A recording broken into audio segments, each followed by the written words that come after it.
ప్రేమ రెండు గుండెల చప్పుడు రెండో భాగం. ఇక్కడ అమ్మాయి వాళ్ళమ్మ తమ్ముడు ఇద్దరికి టెన్షన్ ఎక్కువై బయటికి లోపలికి తిరుగుతూ ఉంటారు. అమ్మ పేరు పార్వతి, తమ్ముడు పేరు అరవింద్. నాకెందుకు భయంగా ఉందిరా, టైం 1 అవ్వొస్తుంది, గంటలో వస్తానని చెప్పింది.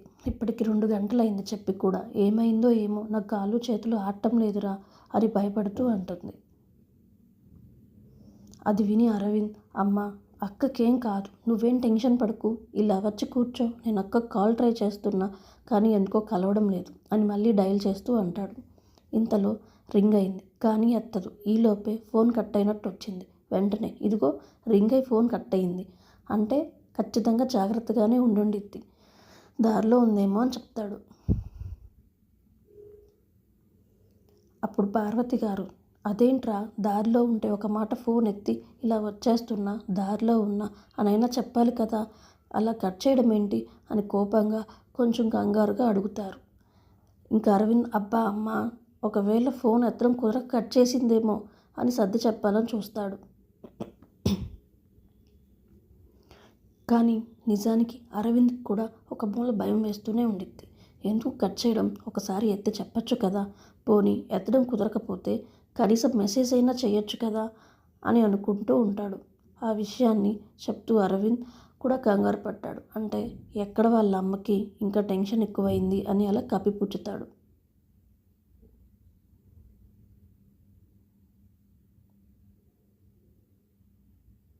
అలా ఎదురు చూస్తూనే తెల్లవారిపోయింది. అయినా ఎంతసేపటికి ఆ అమ్మాయి జాడ తెలియదు. ఇంకా వీళ్ళు ఇలా కాదని చెప్పి పోలీస్ స్టేషన్కి వెళ్ళి కంప్లైంట్ ఇవ్వాలి అని నిర్ణయించుకుంటారు. ఇంకా పార్వతి గారు అరవింద్ ఇద్దరూ రెడీ అయ్యి 7 స్టేషన్కి వెళ్తారు. అక్కడికి వెళ్ళి ఎస్ఐ గారిని కలవాలి, ఒక మిస్సింగ్ కంప్లైంట్ ఇవ్వాలి అని చెప్పి కానిస్టేబుల్ దగ్గరికి వెళ్ళి అడుగుతాడు.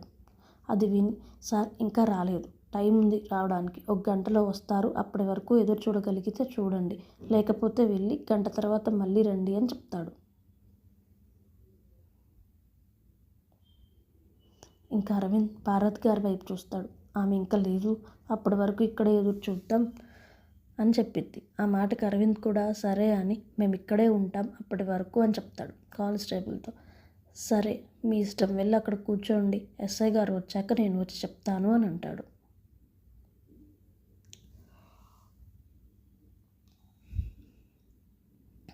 అప్పుడు వాళ్ళు సరే సార్ అని చెప్పి వెళ్ళి ఒక బెంచ్ మీద కూర్చుంటారు. కానీ వాళ్ళ మనసు మాత్రం ముందు రోజు నవ్వుతూ వెళ్ళిన ప్రణతి మొహమే గుర్తొస్తుంది. ఇంకిద్దరు అనుకుంటూ ఉంటారు, ఎలాగైనా అక్క దొరికేస్తే బాగుండు అనుకుంటూ టైం చూస్తూ ఎస్ఐ ఎప్పుడు వస్తాడా అని ఎదురు చూస్తూ కూర్చుంటారు.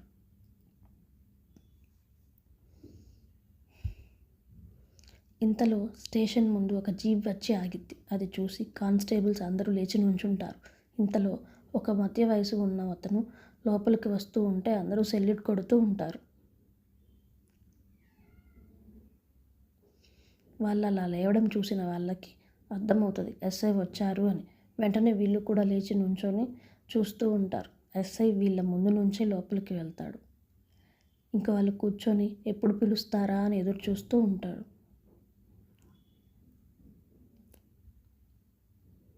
వాళ్ళని చూసిన కానిస్టేబుల్ వెంటనే ఎస్ఐ దగ్గరికి వెళ్ళి, సార్ మీకోసం ఎవరో వచ్చారు, పొద్దున్నుంచి అలాగే ఎదురు చూస్తూ ఉన్నారు అని చెప్పి వాళ్ళ వైపు చూపిస్తాడు. ఏంటంట ప్రాబ్లం అని అడుగుతాడు. దానికి కానిస్టేబుల్ రంగా మిస్సింగ్ కంప్లైంట్ అంట సార్ అని చెప్పి చెప్తాడు.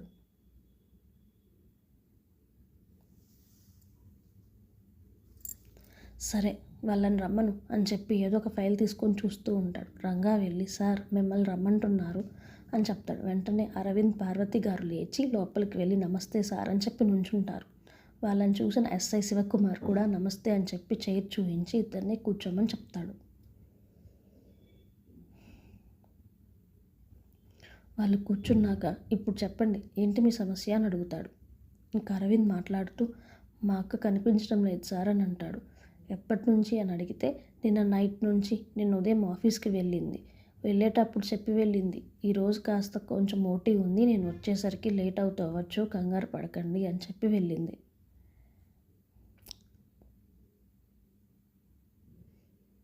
ఇంకా నిన్నంతా చూసి రాత్రి 11 ఆ సమయంలో ఫోన్ చేస్తే నేను ఇక్కడ బస్ స్టాప్ దగ్గర ఉన్న బస్ కానీ ఆటో కానీ వస్తే వెంటనే వచ్చేస్తాను, 1 గంటలోపు వచ్చేస్తాను, భయపడకండి, నేను జాగ్రత్తగానే ఉన్నా అని చెప్పి ఫోన్ పెట్టేసింది సార్. ఇంకా గంట తర్వాత నుంచి ఎన్నిసార్లు ఫోన్ చేసినా కలవలేదు. ఒకసారి కలిసింది.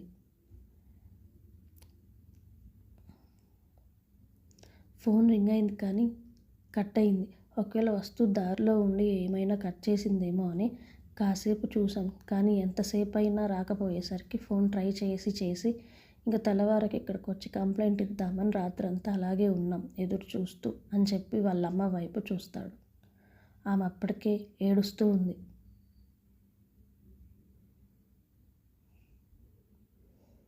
శివకుమార్ పార్వతి గారి వైపు చూస్తూ, మీరు బాధపడకండి అమ్మా, ఖచ్చితంగా మీ అమ్మాయి ఎక్కడుందో ట్రేస్ చేసి పట్టుకొని మీకు అప్పగించే పూచి నాది అని హామీ ఇచ్చి అరవింద్ వైపు చూసి పేరు, photo, phone number, office address అవన్నీ ఇచ్చి కంప్లైంట్లో మీ నెంబర్ ఇంకా అడ్రస్ కూడా రాసివ్వండి అని చెప్పి రంగాన్ని పిలిచి వీళ్ళ దగ్గర కంప్లైంట్ తీసుకో అని చెప్పి మీరు వెళ్ళి అన్ని డీటెయిల్స్ ఇచ్చి వెళ్ళండి, ఏ ఇన్ఫర్మేషన్ దొరికినా మీకు ఇన్ఫామ్ చేస్తాను అని చెప్పి వెళ్ళమంటారు. వెళ్తూ పార్వతి గారు వెనక్కి తిరిగి నా బిడ్డని త్వరగా కనిపెట్టండి, మీకు పుణ్యం ఉండిద్ది అని కళ్ళనీళ్ళతో అడిగిద్ది. అది చూసిన శివకుమార్, అయ్యో అమ్మ, మీరు అలా అనకండి, ఇది మా బాధ్యత అని చెప్పి ఖచ్చితంగా మీ అమ్మాయిని కనిపెడతాను అని చెప్పి రంగతో అన్నీ చూసుకో అని చెప్తాడు. సరే సార్ అని చెప్పి సెల్యూట్ చేసి రండమ్మా అని వాళ్ళని అక్కడి నుంచి రైటర్ దగ్గరికి తీసుకెళ్ళి కంప్లైంట్ రాయి అని చెప్తాడు. మీరు వెళ్ళి అన్నీ చెప్పండి అని చెప్పి పక్కకు వెళ్తాడు. అరవింద్ అక్కడ కూర్చొని మొత్తం చెప్పి అది తీసుకొని రంగా దగ్గరికి వచ్చి ఆ పేపర్ ఇచ్చి ఆ అమ్మాయి ఫోటో అని అడిగేసరికి ఫోన్లోంచి తీసి నంబర్ తీసుకొని సెండ్ చేశాడు. రంగ ఫోన్కి అది చూసి సరే అని చెప్పి ఇంకా మీరు వెళ్ళండి, అంతా సార్ చూసుకుంటారు, మీకు ఇంకే భయం లేదు, చాలా మంచోడు మా సార్ అని చెప్పి వాళ్ళకి భరోసా ఇచ్చి పంపిస్తాడు.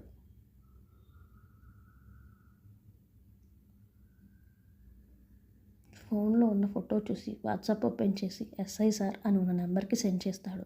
ఫైల్ చూస్తున్న శివకుమార్కి ఏదో నోటిఫికేషన్ వచ్చేసరికి తీసి చూసి ప్రణతి ఫోటో చూసి ఓకే అని రంగా నెంబర్కి మెసేజ్ చేస్తాడు.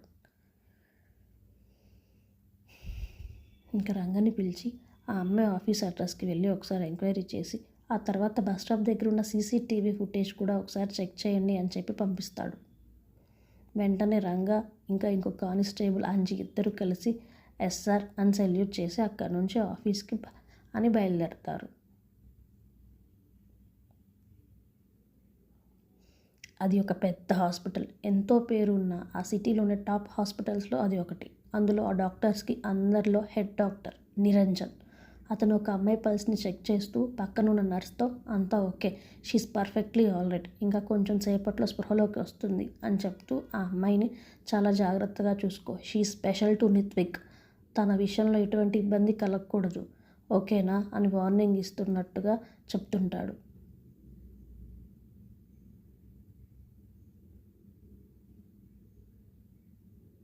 అన్నిటికీ కొంచెం భయపడుతూ ఓకే సార్ అని తలాడిస్తూ ఉంటుంది. ఓకే అని ఇంకా అక్కడి నుంచి వెళ్ళిపోతాడు. ఆ అమ్మాయికి ఇంతలో ఫోన్ వచ్చి కొంచెం పక్కకి వెళ్ళిద్ది.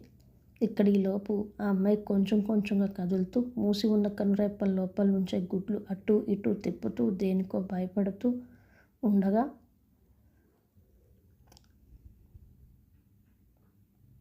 విల్ యు మ్యారీ మీ అనే మాట వినిపించి ఒక్కసారిగా కళ్ళు తెరిచి భయంతో చుట్టూ చూస్తూ ఉండిద్ది.